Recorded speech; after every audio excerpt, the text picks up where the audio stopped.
Сәлем барлықтарына. Бүгін алғаш рет осы видеода сіздермен бірге балмұздақ әзірлеп көрмекшімін. Жаз болса аяқталайын деп қалды, ал мен болсам әлі балмұздақ жеген жоқпын, сенесіздер ма? Үй жағдайында жасауға маған керекті ингредиенттер: сливки 33%-тігін алдым. Одан кейін загуститель и казахстанский шоколад. Сонымен қатар топленый печенье. Ендеше видеоны бастаймыз, кеттік. Ең алдымен сливкиді аламыз. Ыдысқа ыңғайлап құйып аламыз. Достар, негізінде мен алғаш рет дайындап тұрмын. Сәтсіз шықса да бұл видео шығатын болады.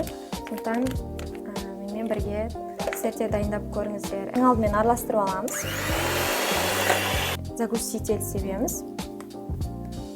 Негізінде бұны қанша мөлшерде қосатын білмеймін, бірақ мөлшермен салып жатырмын, формасын жақсы ұстау үшін. Көбісі негізі сгущенка қосады, бірақ мен білмеймін, қосқым келген жоқ.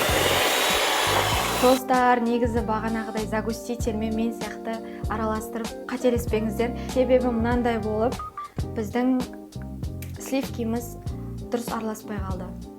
Сондықтан біз енді қайтадан оның құрамын өзгертіп жасап көретін боламыз. Ол үшін сливки және де сгущенка бірге араластырамыз. Сливкиді құйып аламыз. Негізі сливкидің біраз бөлігі кетіп қалды. Қалған бөлігімен дайындай береміз. Бисмилlah. Достар, видеоның басында айтқандай, негізінде шынында да мороженое шығара алмадым.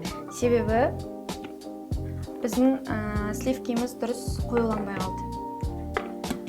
Оған себеп білмеймін, негізі мынандай сливкиді ешқашан алмай қойыңыздар.